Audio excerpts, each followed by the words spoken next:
नीरदाभात्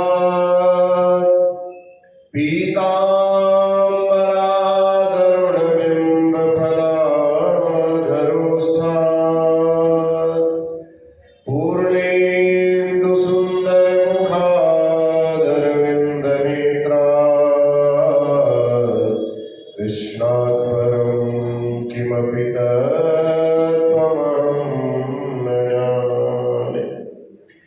नारायणं नमस्कृत्य नरं चैव नरोत्तमं देवीं सरस्वतीं व्यासं ततो जयमुदीरये।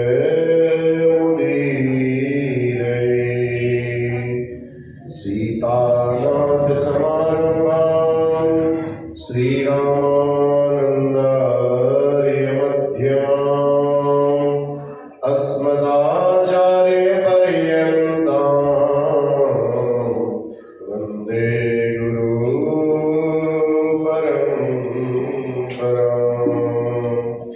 जय जय श्री राधारमण, जय जय नवल किशोर, जय गोपीचित चोर प्रभु, जय जय माखन चोर। बोलो बांके बिहारी लाल की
जन्मों की ये तृष्णा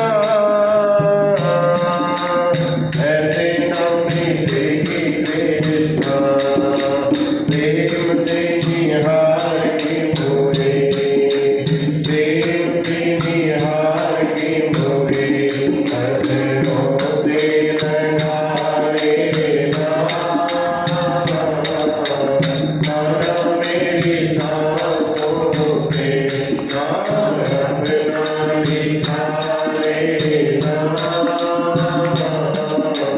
मोहे मोहे माया की धूप न छुपा रे मोहे मोहे माया की धूप न छुपा रे प्यारे पीताम्बरी की प्यारे पीताम्बरी की छैया में सुला लेना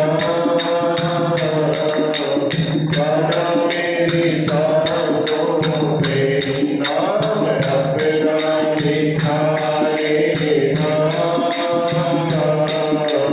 फिर जो जन्म लूँ मैं फिर जो जन्म लूँ मैं मोहे मुरली बना लेना गाना मेरी सांसों पे गाना मेरी सांसों पे नाम अपना लिखा लेना गाना मेरी सांसों पे भगवान के बिहारी लाल की जय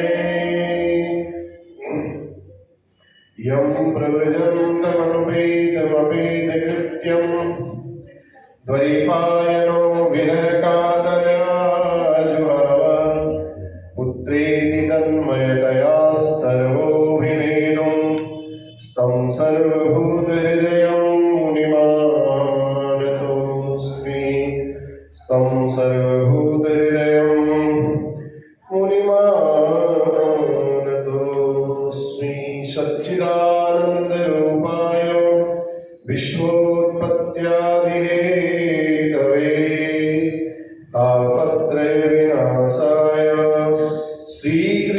श्रीकृष्णाय वयं नमः श्रीकृष्णाय वयं नमः बोलो के बिहारी लाल की जय श्री भागवत भगवान की जय आइए परम मंगलमय श्रीमद् भागवत महापुराण अंतर्गत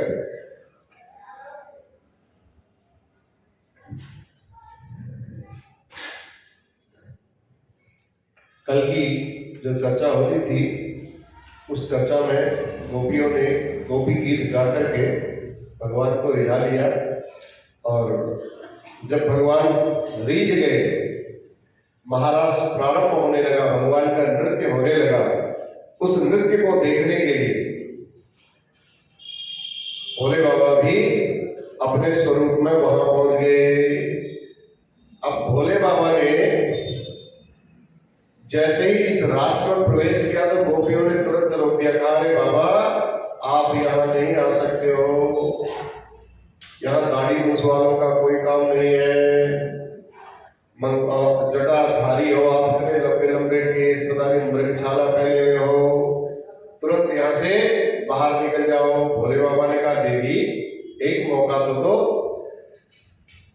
हम भी बहुत बढ़िया नाच लेते हैं, एक बार आप हमारा नाच तो देखो। गोपियों ने कहा भैया यहाँ पुरुष का प्रवेश वर्जित है।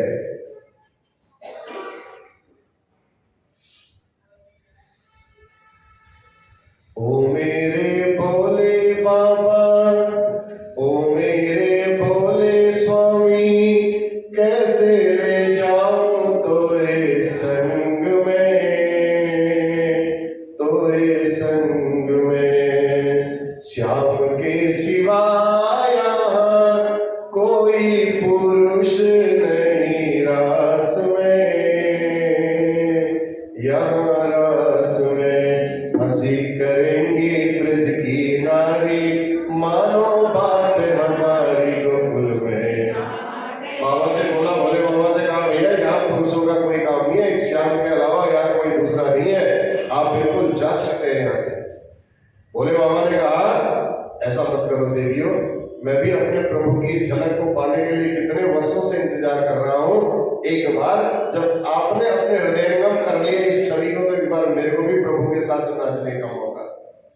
देवियों ने मना कर दिया। भोले बाबा तुरंत पीछे हटे, दौड़ करके गए, यमुना जी में स्नान किया और यमुना जी में जैसे डुबकी मारी, अपने सारे वस्त्र त्याग करके लहंगा, फरियाद, साड़ी, चुनरी जितनी थी, घूंघट इतना बड़ा सा घूंघट डाल करके गोपियों के झुंड में मिल करके वहीं पहुंच गए। बोलो भोले शंकर भगवान की। गोविंद महाराज पहचान गए, बिहारी जी ने पहचान लिया, ठाकुर जी ने। ठाकुर जी ने कहा कि ये मेरे गोपेश्वर नाथ यहाँ पहुंच गए हैं। जैसी तब से रास मंडल में वृंदावन के बीच भोलेनाथ गोपेश्वर बने हुए विराजमान हो रहे हैं। काम को भस्म करने वाले कामारी शिव जहां गोपी बन करके ठुमका मार रहे हो, वहां रास में काम का विकार नहीं हो सकता। वो परिशुद्ध ब्रह्म का रास है। वहां गोपियों के साथ जो रास हो रहा है, उस रास में कोई काम का विकार नहीं है, जहां कामारी भगवान भोलेनाथ स्वयं पहुंच गए हो।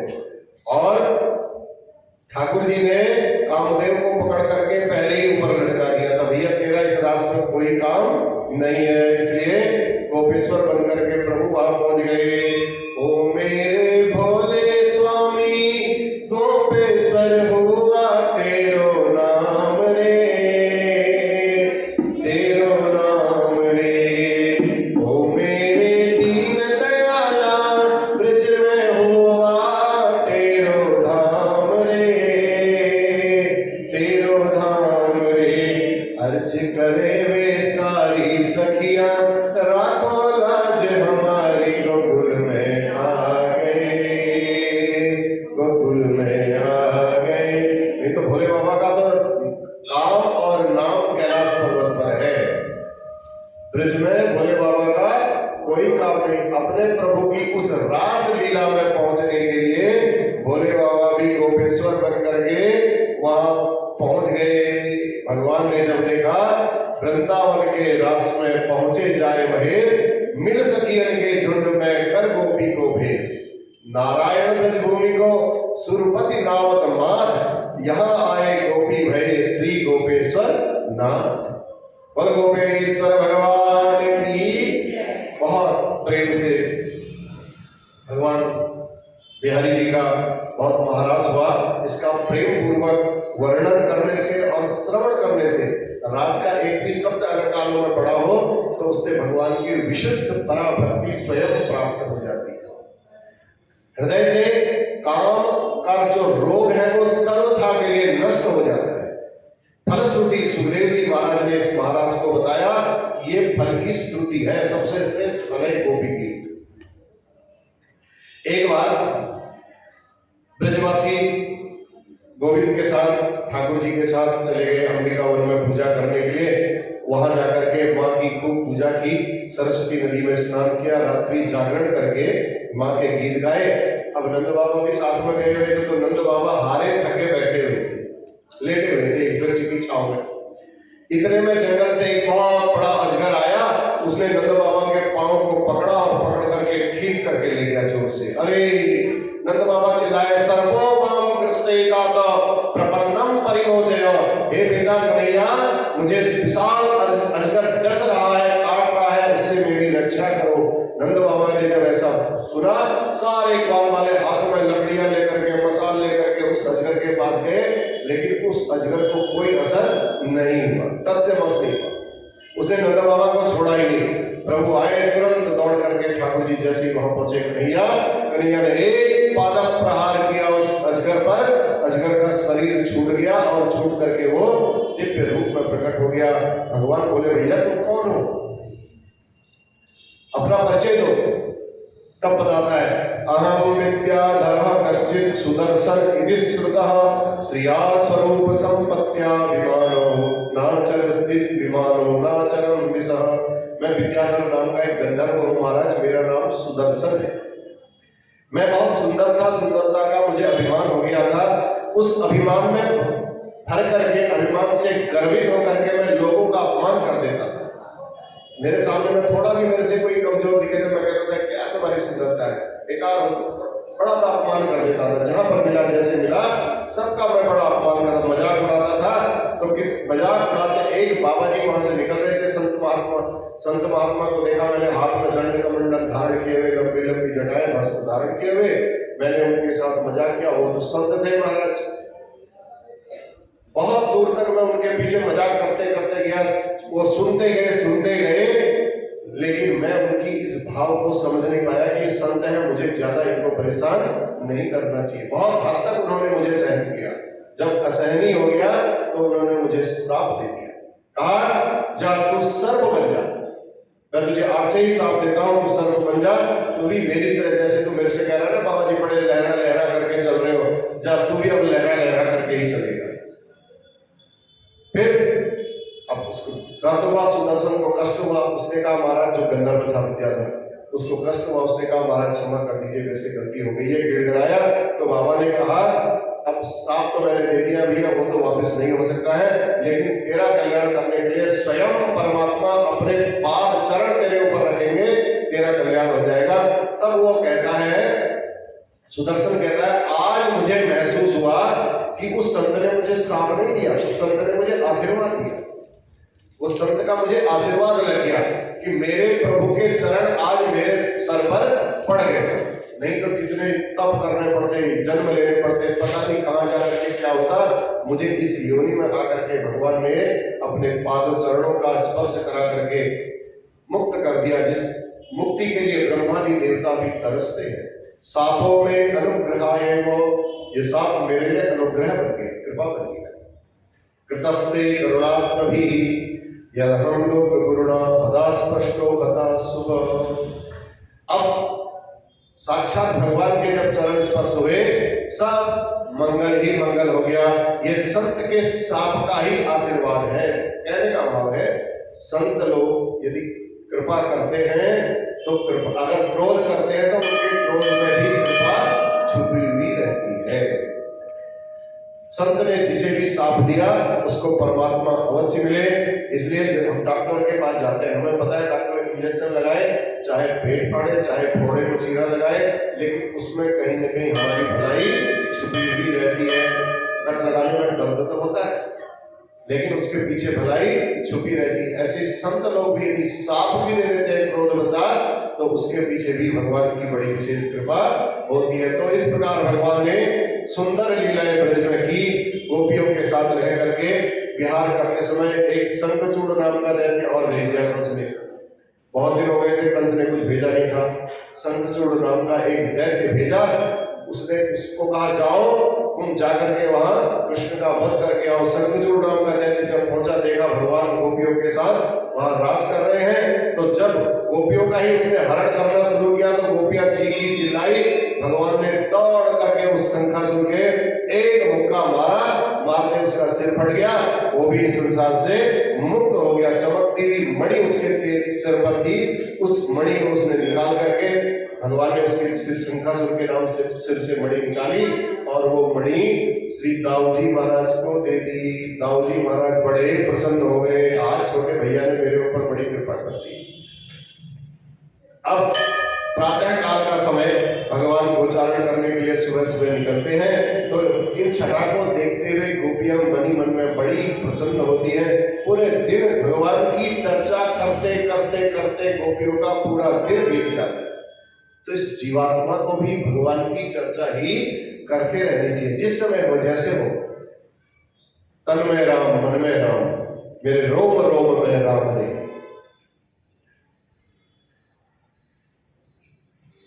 तो भगवान वन में दूर निकल गए।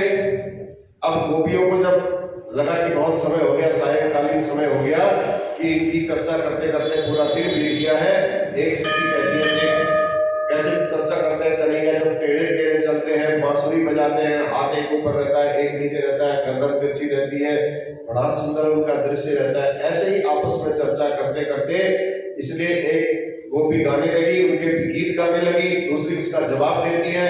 ऐसे ही फिर दो गोपियां आपस में संवाद करके गीत गाएगी, उसका नाम है युगल गीत। बाम बाहु कृत बाम कपोलो वल्गित भूरधरार्पित वेणुं कोमलांगुलिभिराश्रित मार्गम गोप्य हीरयति यत्र मुकुंदः।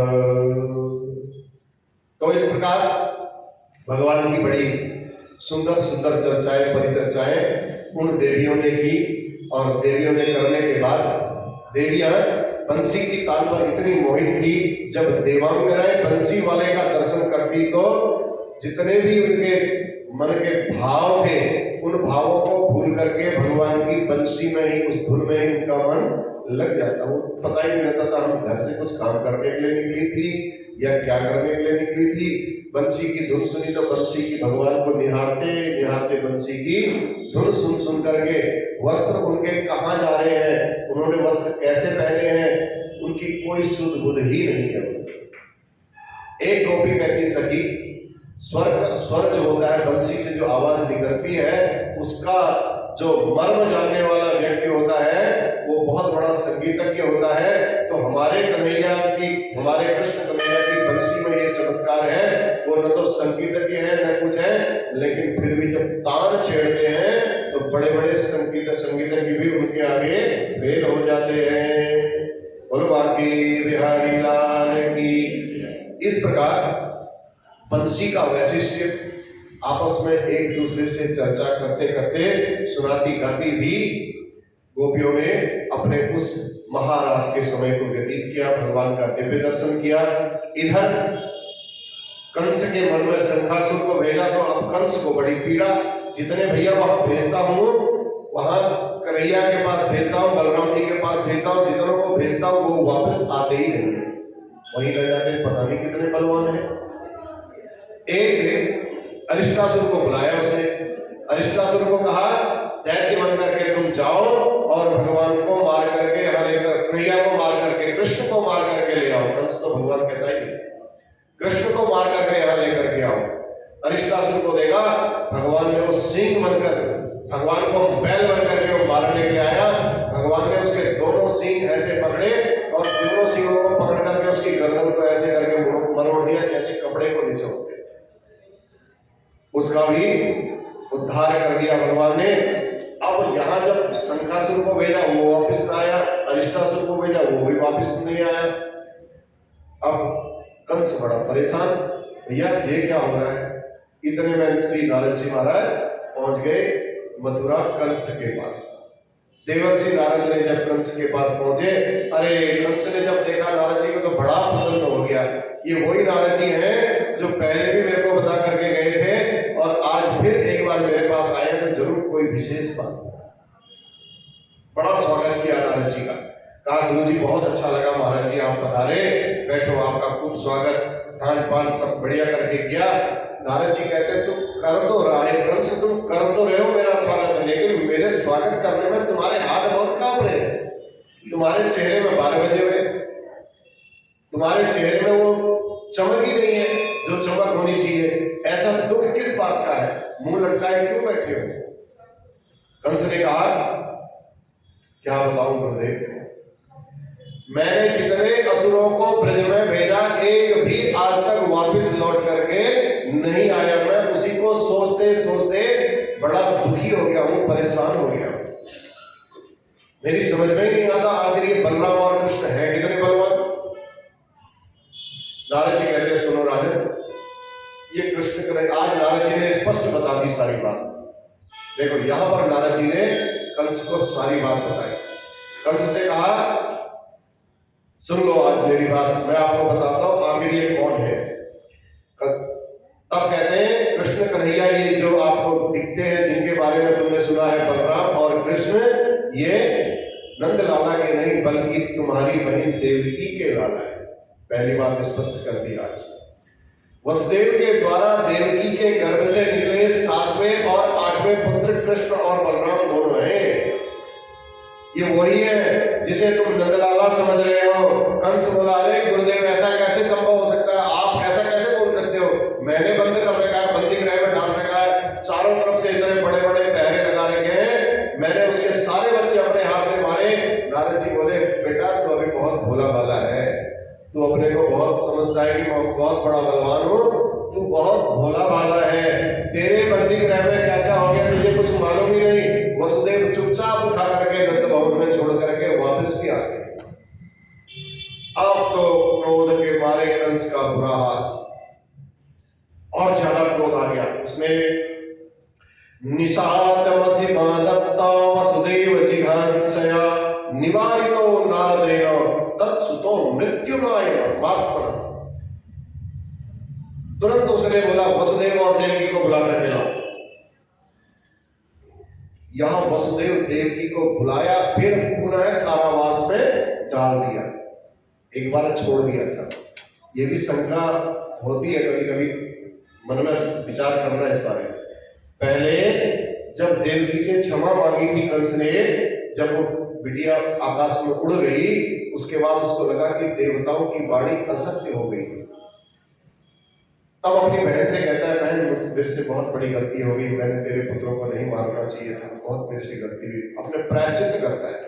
उसी समय वसुदेव और देवकी को कारागृह से मुक्त कर देता है, लेकिन पासपोर्ट जब्त कर लेता, भैया यहाँ से बाहर नहीं जाओगे, मथुरा से बाहर नहीं जाओगे, वीजा नहीं लगेगा आपका यहाँ से बाहर। आज जब नारद जी ने बताया ये वही है भैया, तू सोता रह गया, तेरे सोए सोए वहां पहुंचा गया नंद भवन में। तुरंत वसुदेव देवकी को बुलाया, उनको कठोर कारावास में डाल दिया, बंदी बना करके वहां डाला। अपनी तलवार निकालने के लिए जैसे ही मारने के लिए तैयार हुआ, नारद जी पहुंच गए। नारद जी ने कहा कि इसको मारने से क्या होगा, तेरा मूर्खता वाले काम मत करो।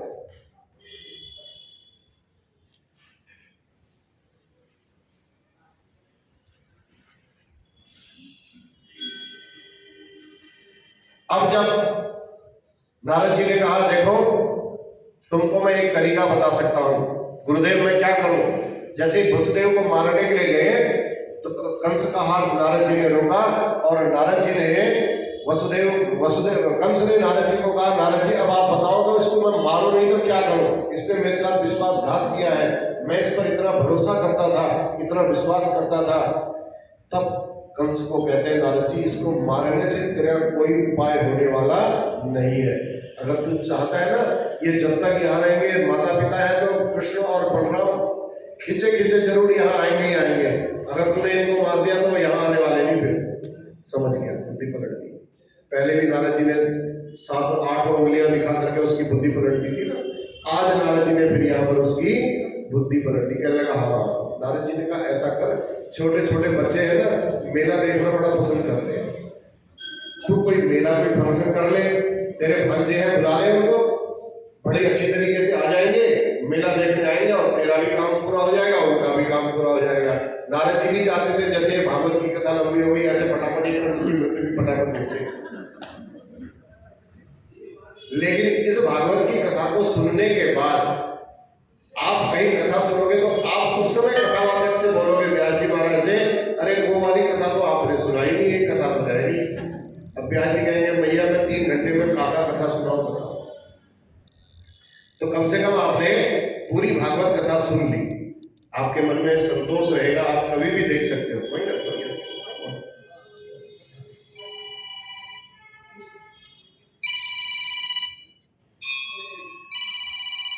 कंस को उपाय बताया नारद जी ने, और नारद जी महाराज वहां चल दिए। अब कंस ने तुरंत निर्णय लिया, और निर्णय कहा, जाओ अब कृष्ण और बलराम को बुलाने की व्यवस्था की जाए। अब उसने एक केसी नाम के दैत्य को बुलाया, कहा तुम आओ पहले यहां, जाओ उनको बुला करके लाओ। केसी नाम का दैत्य जैसे ही वहां पहुंचा, गोविंद को खाने घोड़ा बन करके ले आओ। घोड़ा बन करके उसने गोविंद को खाने के लिए जैसे ही मुंह खोला, भगवान ने एक मुक्का मारा, उसके मुंह के अंदर उसे डाला, पूरे पेट तक डाल दिया। वहीं पर वो गोविंदाय नमो नमः, उसका भी उद्धार हो गया। जितने भगवान के हाथ से मरे सबका प्रभु ने उद्धार कर दिया। बोलो बाकी बिहारी लाल की। कंस कंस ने कहा भैया मैं तो फिर वही परेशानी हो रही है, जिसको भेज रहा हूं वो वापस नहीं आ रहा है। फिर सलाहकारों को बुलाया, सलाहकार बड़े अच्छे थे, सलाहकारों ने कहा अक्रूर जी को भेजो, चाचा है, वसुदेव जी के भाई है, कृष्ण के चाचा है, और चाचा की बात को बच्चे मान करके बड़े प्यार से आ भी जाएंगे, इसमें कोई शक वाली बात नहीं है। तुरंत कंस ने निर्णय लिया, अब अक्रूर जी को बुलाने के लिए उसने अक्रूर जी को बुलाया और बुलवाया, कंस ने बुलवाया है करके अक्रूर जी को जब पता चला तो अक्रूर जी के कांपते कांपते कांपते, अरे बाप रे बाप, कौन कंस जिसको बुलाया तो सोचो उसकी मौत आ गई। स्कूल में भी ऐसा ही होता, प्रिंसिपल ने बुला लिया तो टीचर्स पहले ही डर जाते हैं, अरे आज क्यों बुलाया होगा, पता नहीं कौन सी कंप्लेंट आई। आज अक्रूर जी भी डर गए, कंस ने मेरे को बुलावा भेजा है अपने आप इतने स्वागत के साथ, पता नहीं कौन सा संकट मेरे ऊपर आने वाला है, इस दुष्ट ने हमें क्यों याद किया। मन ही मन सोचते सोचते जैसे ही अक्रूर जी ने दरबार में प्रवेश किया, अरे आज तो सारे के सारे दरबारी अक्रूर जी के आगे हाथ जोड़ करके खड़े हो गए ऐसे। अक्रूर जी ने कहा ये कौन सी लीला भैया, पहले तो कहता था चल वहां जाए काम करके ला, मेरा आदेश है। आज बड़े विनम्रता से दरबारी भी सब हाथ जोड़ करके खड़े, सबने अभिवादन किया, मंत्रोच्चारण किया। अक्रूर जी कहते महाराज हम तो बिल्कुल ही भूल गए, डर के मारे हमारे तो समझ में नहीं आया, हम बोले तो बोले क्या।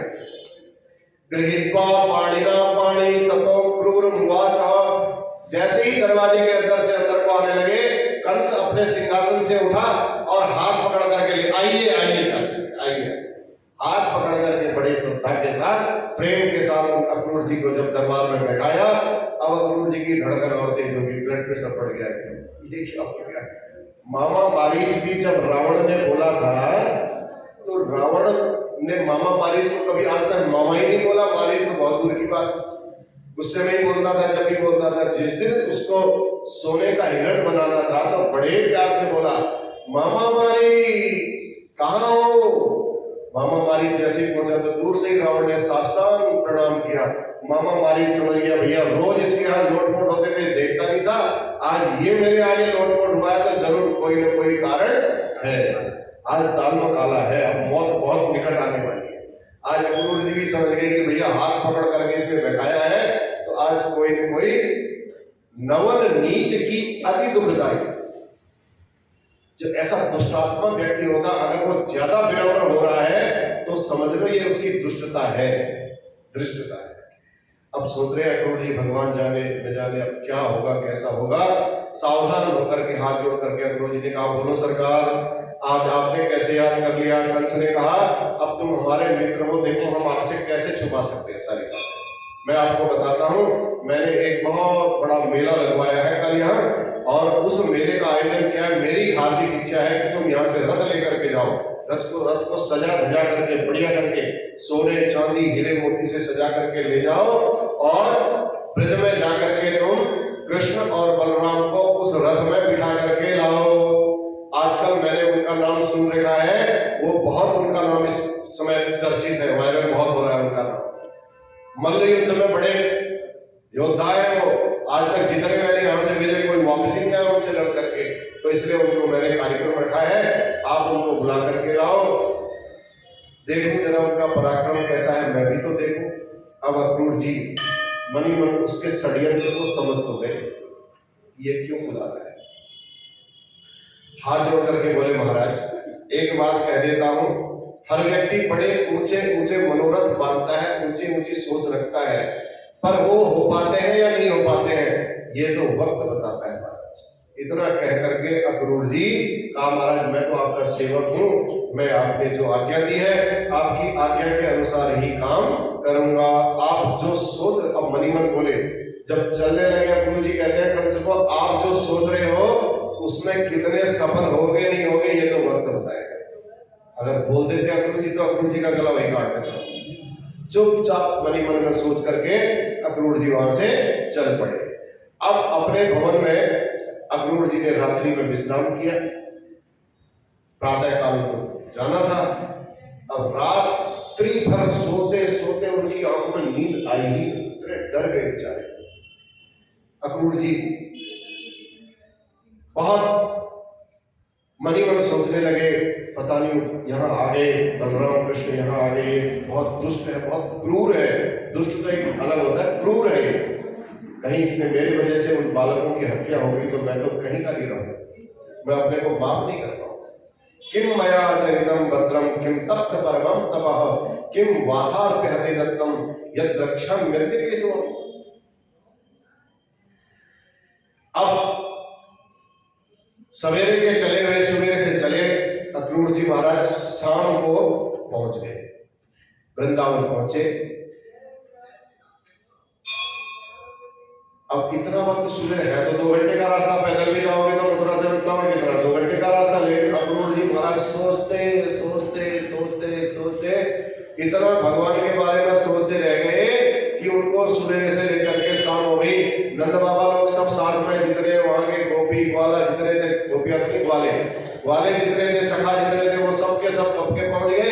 लेकिन ये अक्रूर जी बलराम और कृष्ण को लेकर के शाम को पहुंचे। आज मणिमन में जब रथ में बैठा करके ले जा रहे थे, आज कहते हैं प्रभु मैंने कौन से शुभ कर्म किए थे, कौन सा अच्छा कार्य किया था जो आज मुझे मेरे प्रभु के दर्शन होने वाले हैं। शाम को पहुंचते पहुंचते अब उनके चरणों का ध्यान करते हैं, कैसे होंगे उनके चरण।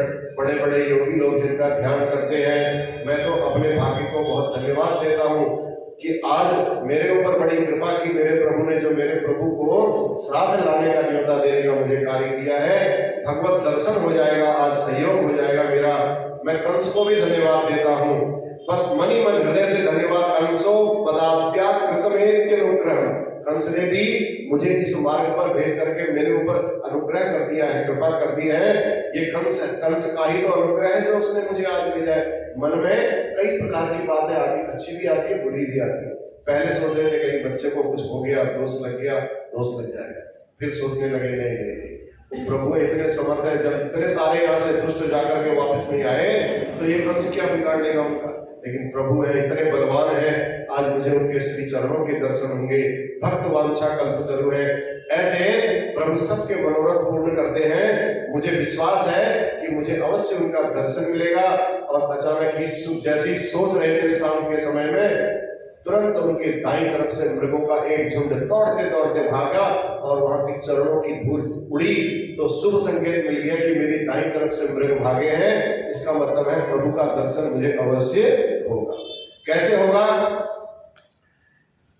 जैसे अब मनी मन सोच रहे पता नहीं प्रभु के नेत्र कैसे, बड़ी बड़ी मछली के समान उनके नेत्र होंगे, रसगुल्ले जैसे गाल होंगे। अब मनी मन में विचार करते हुए अक्रूर जी रथ को हाँकते हाँकते, तो तोते की जैसी चोंच होगी, सुंदर नासिका होगी, लाल लाल अधर होंगे, उनके ओष्ठ होंगे।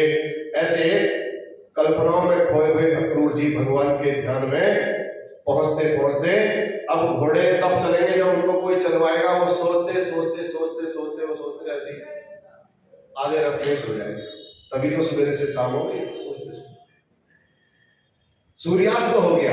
वृंदावन में पहुंचते पहुंचते जब मथुरा से वृंदावन पहुंचे, गौचारण करके गोविंद वापस आ रहे थे, प्रभु हमारे वापस आ रहे थे गायों को चरा करके। गायों के पीछे चलते हैं, इसलिए भगवान के सुंदर चरण चिन्ह पृथ्वी पर अंकित होते चले जाते हैं। प्रभु चलेंगे नीचे तो पांव के छाप पड़ रही है, तो मानो ब्रजभूमि से इतना अनुराग है कि गायों के खुर से जो धरती खुद जाती है उसे प्रभु अपना चरण रख करके और सुखद बना देते हैं। गाय के पांव खुर थोड़ा तीखे होते हैं, उस प्रभु को लगता है कि धरती पर कुछ नुकीला लग गया होगा, उस खुर के ऊपर अपने पांव रख करके उस धरती को सहला देते हैं। रथ में चलते चलते अक्रूर जी ने भगवान के वज्र अंकुश ध्वजा आदि अंकित चरण चिन्हों को देखा तो प्रभु अक्रूर जी समझ गए, रथ से कूद पड़े और ब्रजरज के को नीचे से ऊपर तक पूरे अपने अंगों में लगा लिया। जितनी धूल थी वृंदावन में, उनको चलते चलते जितनी धूल मिली सब पोतली पूरे शरीर पर अक्रूर जी ने। और कहा ये मेरे प्रभु के प्यारे चरण चिन्ह है, मैंने इन्हें पहचान लिया है, मेरे प्रभु की हर वस्तु प्रिय होती है। अधरम मधुरम बदनम मधुरम नयनम मधुरम हसितम मधुरम, सब मधुरी मधुर है उनका। इतने डूब गए जब रस को पूरे शरीर में लपेट लिया, गाय को धोने की तैयारी कर रहे थे, शाम का वक्त था, तो तो गोदोहन मेला है, दोनों हाथों में दोहनी होगी और दोनों भाई गले में बैया डाल करके जा रहे होंगे गायों के पास। ऐसे मन में सोच सोच करके शरद पूर्णिमा में जैसे आज मुझे लगेगा कि दोनों चंद्रमा एक साथ प्रकट हो गए, दो चंद्रमा एक साथ प्रकट हो गए। अक्रूर जी महाराज दौड़ पड़े और जैसे ही प्रभु के दर्शन हुए उनको, उनके पाद पद्मों में जाकर के लिपट गए, बिल्कुल प्रणाम नहीं किया बल्कि लिपट गए, छोड़ा ही नहीं, सिर नीचे रखा, दोनों हाथों से चरण पकड़ लिया और छोड़े ही। ऐसा प्रेम उमड़ा कि भगवान उसको छुड़ाना चाहे तो भी नहीं छोड़ पा रहे थे, पर उठते ही नहीं, प्रेमास्त्रों से भगवान के पाद पद्मों का प्रक्षालन कर दिया। अक्रूर जी के आंखों से इतने आंसू आए। प्रभु ने जैसे कैसे अक्रूर जी को उठाया, अपने हृदय से लगाया, और दाऊ भैया ने भी अक्रूर चाचा के प्रेम को देखा तो दाऊ भैया भी गदगद हो गए। दोनों भैया ने हाथ पकड़ करके अपने चाचा से हंसी मजाक करते हुए कहा, चलो आज चाचा जी आ गए हैं, चाचा जी आ गए। बड़े प्रेम के साथ अपने चाचा जी को भीतर ले गए। नंद बाबा ने दौड़ करके जैसे ही अक्रूर जी को देखा तो नंद बाबा भी प्रसन्न हो गए। भगवान ने दिव्यासन पर उन्हें बैठाया, प्रक्षालन विधिवत पादौ, पाद प्रक्षालन किया, निवेद्यम नाम चावितरे, गौ माता का दर्शन कराया। पहले गौ माता का दर्शन कराते थे अतिथि को, इसलिए कराते थे ताकि अतिथि को पता चल जाए भैया घर में खाने पीने की कोई कमी नहीं, दूध दही छाछ माखन मिश्री सब घर में भरपूर है। इसलिए गौ के दर्शन पहले ही जाकर के करा देते थे। देखो इतनी गैया हमारे यहाँ है, इतनी खेती बाड़ी है हमारे यहाँ, शादी करने जाओ बेटी की तो पहले दिखा देते भैया इतनी खेती है हमारी, ताकि तुम्हारी बेटी भूखी नहीं रहेगी।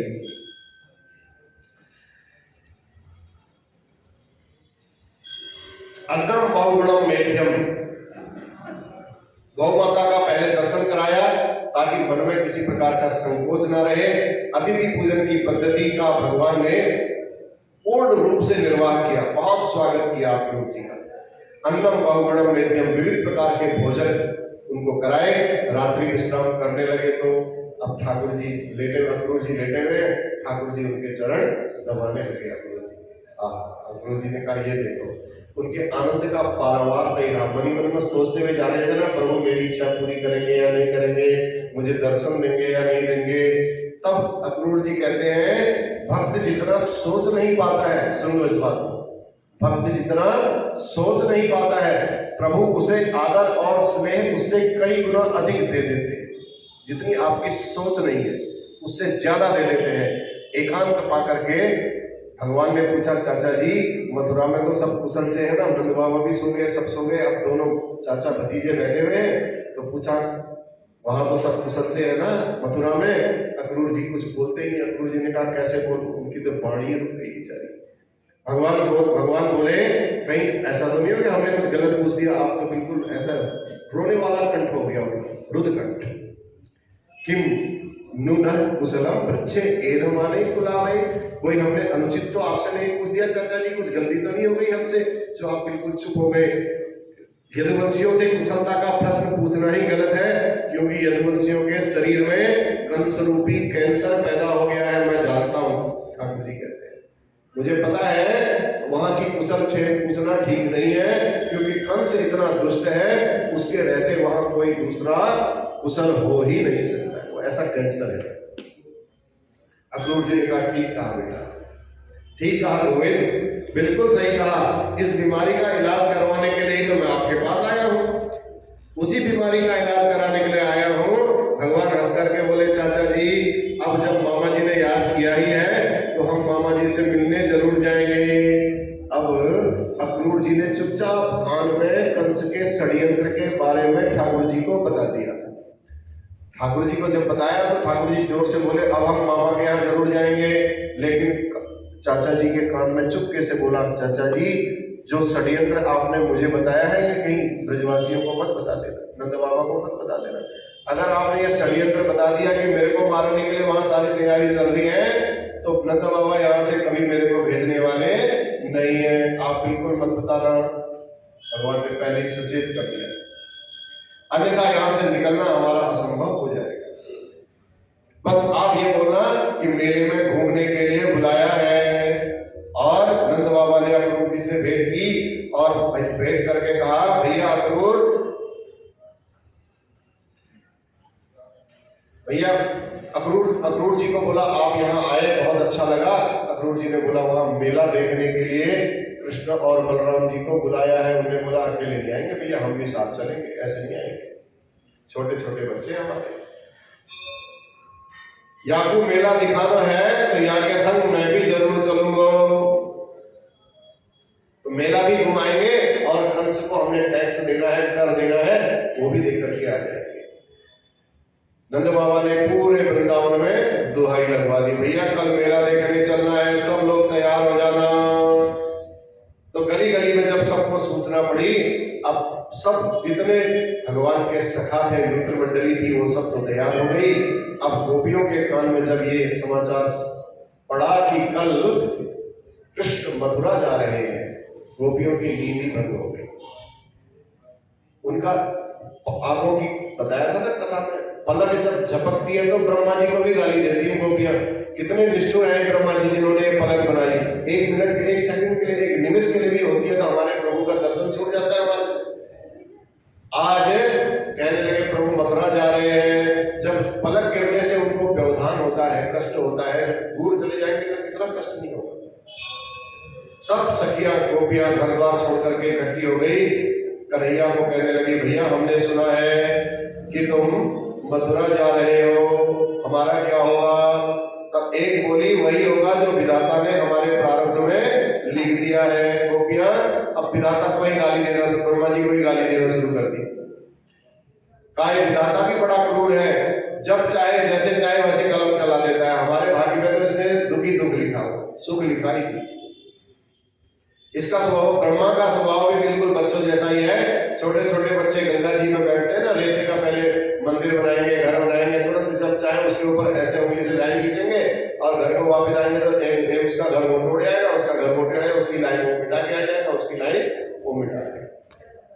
तो ऐसे ही ब्रह्मा जी के इनको बड़ा आनंद आता है, ये विधाता ने भी हम सबको खिलौना बना रखा है, खिलौना बना करके हमारे साथ खेल रहा है, अपनी मर्जी से खेलता है, जब चाहे तब खेला और जब चाहे तब फोड़ दिया बच्चों की तरह। तो ऐसा क्रूर क्यों बनाया विधाता ने? ऐसा क्रूर क्यों है विधाता? दूसरी कहती है भैया अब विधाता को तो हमने नहीं देखा, उसको कोसने से कोई लाभ नहीं है। एक बोली मेरे लिए तो ये अक्रूर जो आया है ना लेने के लिए, यही यमराज के बराबर है। ये आया क्यों यहाँ इनको लेने के लिए? आपस में चर्चा हो रही है, न आता न गोविंद के जाने का यहाँ से कोई प्रश्न था। तो एक बोली भैया ठीक कहा, इनका नाम अक्रूर किसने रख दिया? अक्रूर माने जो बिल्कुल कोमल हो, क्रूर माने होता कठोर, और लगा दिया तो नहीं, जो कठोर नहीं है। एक गोपी कहती इनका नाम तो अक्रूर किसने रख दिया? कौन पागल था हो, इसका नाम तो क्रूर होना चाहिए था। बोलो भाग्य बिहारी लाल की। तो कुल मिलाकर के प्रातः काल का समय, रात भर गोपियां जागती रही प्रभु के विरह में, और प्रातः काल नंद बाबा ने बैलगाड़ियों को सजाया, वृद्ध ग्वाल बाल जितने थे सब लोग, और जो कंस को टैक्स देना था वो भी भर करके ले गए, अनाज जितना होता था वो सब ले जा करके बैलगाड़ी में लादा और प्रस्थान कर गए। और जैसे ही गोविंद और दाऊ जी के साथ तैयार होकर के अक्रूर जी रथ में बैठने लगे तो गोपियों के धैर्य का बांध टूट गया, उन्होंने रथ को घेर लिया। अक्रूर जी को कहा हम यहाँ से अब आपको जाने नहीं देंगे। अक्रूर जी घबरा गए, भैया भगवान से इतना प्रेम करती, मैं तो कल रात से देख रहा हूँ इनकी स्थिति को देख करके, मुझे तो कंस ने ऐसी आज्ञा दी है, मैं क्या करूँ? मेरे लिए तो बड़ी समस्या हो गई, ऐसी स्थिति में मैं रथ को कैसे हाथ करके ले जाऊंगा? इन्होंने तो बिल्कुल घेरा डाल दिया चारों तरफ से। सखियों ने पाया घेरा, तुरंत खड़े हुए गोपियों को समझाने लगे। बहुत प्रकार से अक्रूर जी ने गोपियों को समझाया, भैया देखो ये दिन और रात, ये तो संयोग वियोग तो संसार में चलता रहता है, आते रहते हैं दिन, और दिन आता है तो रात भी आती है, संयोग होता है तो वियोग भी होता है, तो ये तो मात्र 2 दिन की बात है। आज मैं इनको यहाँ से ले जा रहा हूँ। अक्रूर जी ने कन्हैया को कहा तुम समझाओ भैया, अभी हमारे समझाने से नहीं समझेंगे। तब कन्हैया कहते हैं कि भैया 2 दिन की तो बात है, संयोग पहले तो बड़ी अपने तरीके से समझाया। ठाकुर जी ने कहा देखो संयोग वियोग तो संसार में आता जाता रहता है, और दिन आएगा तो रात भी आएगी भैया, रात आएगा तो दिन भी आएगी, इसलिए आप ऐसा मत करो। जब गोपियां नहीं मानी तो भगवान कहते 2 दिन की तो बात है, कितना परेशान हो रहे हो आप लोग, बताओ आज मैं यहां से जाऊंगा, कल मेला देखूंगा, परसों वापस आ जाऊंगा। बस परसों वापस आ जाऊंगा कहा देवियों ने, जैसे परसों आ जाऊंगा कहा तो गोपियों को एक आशा जग गई कि चलो परसों आ जाएंगे। आपस में बोली चलो जाने दो, छोटे छोटे बच्चे हैं, मथुरावासियों को भी इनके दर्शन का लाभ मिल जाएगा। इनके मथुरावासियों के दर्शन में हमें विक्षेप नहीं डालना चाहिए, जैसे तैसे समय निकालेंगे 2 दिन का हम, चलो। ऐसा कहकर के गोपियों ने अपना जो घेरा डाला था वो खोल दिया और अक्रूर जी रथ को वहां से एकदम दौड़ा करके ले गए। इतने वेग से रथ दौड़ाया कि बहुत भयंकर धूल उड़ी, और जब तक वो धूल आकाश में दिखी तब तक गोपियां देखती रही, और रथ के ऊपर लगी थी ध्वजा, पताका। अब धूल दिखना बंद हो गया तो पताका दिख रही थी। जब तक वो पताका दिख रही थी तब तक गोपियां उस रथ की तरफ निर्निमेष देखती रही। यावद लक्ष्यते केतुर यावद रेणु रथस्य च, समस्त ब्रजवासियों ने ब्रजांगनाओं ने निर्निमेष बिना आंखों की पलकों को झपकाए उस मार्ग को निहारती रही। यावद लक्ष्यते केतुर, जब तक वो ध्वजा दिख रही थी, और यावद रेणु, जब तक वो धूल दिख रही थी तब तक उनका दर्शन करते रही। तो ब्रज गोपियों का मन भी मधुरा चला गया। अक्रूर जी मन ही मन विचार करने लगे, बड़ा अद्भुत प्रेम है भैया इन गोपियों का। तो ऐसी गोपियों के प्रेमास्पद प्रभु को मैं उस क्रूर कंस के पास ले जा रहा हूं, इतने कोमल प्रभु को ले जा रहा हूं, मैं बड़ा निर्दयी हूं, क्यों ले जा रहा हूं। फिर मन में विचार आते हैं ना, बताया, कभी अच्छे भी आते हैं तो कभी बुरे भी आते हैं। कदाचित मेरे प्रभु का कुछ अहित हो गया तो मैं क्या कहूंगा, इन गोपियों को क्या जवाब दूंगा। फिर मन में वही विचार आ रहा है। फिर थोड़ी देर आगे चले, अक्रूर जी ने सोच विचार करते हुए जा रहे थे तो अक्रूर जी यमुना जी के किनारे से, जैसे यमुना जी का सुंदर पावन निर्मल जल जब देखा तो अक्रूर जी से रहा नहीं गया। अक्रूर जी ने तुरंत दोनों भाइयों को कहा, 2 मिनट लाला रुको, मैं जरा यमुना जी में स्नान करके आ जाऊं। अक्रूर जी दोनों भैयाओं को स्नान करने के लिए जैसे यमुना जी में डुबकी लगाई, यमुना जी में डुबकी लगाई तो जल के भीतर देखा दोनों कृष्ण और बलराम। अरे अक्रूर जी तुरंत हक्के बक्के भागे, मेरे ऊपर से कहीं इन्होंने भी तो डुबकी नहीं लगा दी नीचे नीचे, जैसे मैं वहां बैठा के आया तो ये तो यहाँ दिख रहे। तुरंत अक्रूर जी रथ के पास गए तो देखा रथ के पास वही कृष्ण कन्हैया, दोनों कृष्ण और बलराम। अब तो चक्कर में पड़ गए अक्रूर जी, ये 2 कृष्ण बलराम कैसे हो गए भैया, मैंने डुबकी लगाई, ये भी वहां वैसे और ये रथ में भी बैठे हुए ऐसे ही। भगवान ने फिर अक्रूर जी ने तुरंत यमुना जी में फिर गए डुबकी लगाने के लिए, तो अब प्रभु ने अपने चतुर्भुज रूप में अक्रूर जी को दर्शन दिया। सब अक्रूर जी क्या देख रहे हैं, प्रहलाद आदि भक्त जितने हैं वो सब ठाकुर जी की स्तुति करने में लगे हुए, चारों तरफ से आरती कर रहे हैं, कोई पुष्प चढ़ा रहा है, चतुर्भुज रूप में आशीर्वाद दे रहे हैं। ऐसा जब देखा, इस दृश्य को देखते अक्रूर जी समझ गए कि जिन्हें मैं बहुत छोटा सा नंदलाला समझ रहा हूं ना, ये नंदलाला नहीं है, ये साक्षात चतुर्भुज रूप साक्षात नारायण है। तुरंत पहचान लिया। नतोस्म्यहं त्वाखिल हेतु हेतुं नारायणं पुरुषमाद्यमव्ययं यन्नाभिजातारविंद कोशात् ब्रह्मा विरासीत् यद ईश लोका। हे प्रभु, मैं आपको पहचान गया, आप ही इस जगत के आदि पुरुष नारायण हैं। आपकी नाभि कमल से ब्रह्मा जी प्रकट हुए हैं, जिन्होंने सारे संसार की रचना की है। मैं आपको प्रणाम करता हूँ। त्रिविक्रम बनकर के आप राजा बलि को छलने के लिए पहुंचे थे, वराह बनकर के ही आपने पृथ्वी का उद्धार किया था। आप परशुराम बनकर के क्षत्रियों का अहंकार आपने तोड़ा था, दर्प दूर किया था। आप श्री रामचंद्र बनकर के रावण का अंत करने के लिए पधारे थे। नमस्ते रघुवराय रावणांत कराय च। आप चतुर्व्यूह रूप में श्री कृष्ण बलराम प्रद्युम्न अनिरुद्ध के रूप में आपका एक प्राकट्य हुआ है। बड़ी सुंदर स्तुति अक्रूर जी ने की और रथ में बैठे बैठे प्रभु को आंखें फाड़ फाड़ करके देख रहे हैं। प्रभु के उस स्वरूप का जब अंदर ही अंदर वर्णन करने लगे तो इतने में ही भगवान ने कहा, अरे चाचा जी ऐसे आंख फाड़ के काहे देख रहे हो, बताओ क्या परेशानी है, आंख क्यों फाड़ रहे हैं। भगवान कहते हैं किमते दृष्ट विहाद्भुतम, इतना अद्भुत क्या है हमारे अंदर, आप बड़े आंख फाड़ फाड़ करके बहुत देर से देख रहे हैं घूर करके। तब अक्रूर जी तुरंत रथ में से उतर करके वहीं चरणों में पड़ गए। अब प्रभु ज्यादा लीला मत करना, नहीं तो मैं पागल हो जाऊंगा, कंस के यहाँ जाने की तो बात दूर हो जाएगी। उसका जो आदेश है वो आदेश का पालन नहीं हो पाएगा। इससे ज्यादा लीला मत करो, आपने बहुत लीला कर दी है और आप ही दिखाते हो और आप ही भोले बन करके मेरे से पूछ रहे हो कि ऐसे फाड़ फाड़ करके क्यों देख रहे हो। जो दृश्य दिखाया ये सब आपने ही दिखाया, बड़े छलिया हो प्रभु आप। बस आपको एक मेरी कसम है, आप सबसे पहले मेरे घर चलोगे। भगवान बोले चाचा जी आपका घर तो मेरा घर है, मैं अवश्य आऊंगा आपके यहाँ, आप निश्चिंत रहो, पर पहले मामा जी से तो मिल लो। अब प्रभु ने आने का वचन दिया, बातों ही बातों में रथ मथुरा के द्वार पर पहुंचा। दिन एक, अभी दिन पूरा दिन ढलने में एक प्रहर बाकी था। रथ मथुरा पहुंच गया। नंद बाबा ने कहा अरे कन्हैया क्या बात, बड़ी देर लगा दी रे लाला, हम तो बैलगाड़ियों से आए थे, कब के यहाँ पहुंच गए हैं और पता ही नहीं चला तुम कब यहाँ इतनी देर हो गई, तू कहाँ चले गया, कैसे रह गया। तो कन्हैया कहते हैं बाबा हमने कोई देर नहीं की, चाचा जी ना यमुना जी में स्नान करने गए, घंटों लगा दिए स्नान करने, अब हम क्या करें, हम तो रथ में बैठे रहते। कन्हैया की लीला बड़ी अपरंपार। तो बाबा ने कहा चल तू आराम कर ले, अब हम कल यहाँ मथुरा में मेला घूमेंगे। कहा बाबा आराम क्या करना हो रहा, आप आराम करो, अभी एक प्रहर बाकी है, मैं मथुरा का मेला घूम करके आता हूँ, मथुरा देख करके आता हूँ।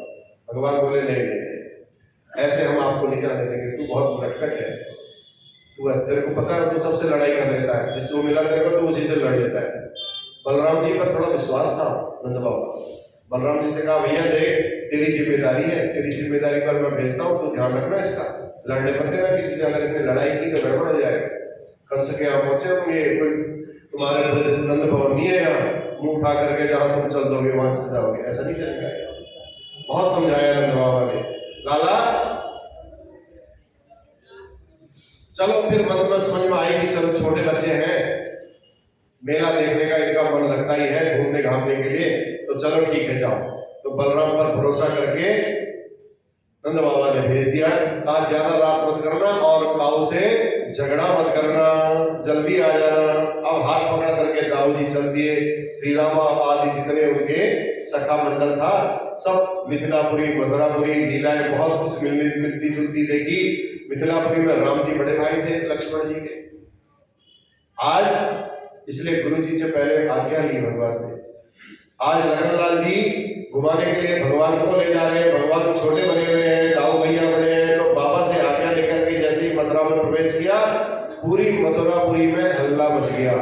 क्या हल्ला मचा भैया, ए पुतना को मारने वालों छोरा आए हो, ये वही आ गया जिसके बारे में हमने सुना था, ये बहुत बेकार है। वही कहता भैया ये वो है जिसने 7 कोस का गोवर्धन उठा लिया था एक छोटी सी उंगली में।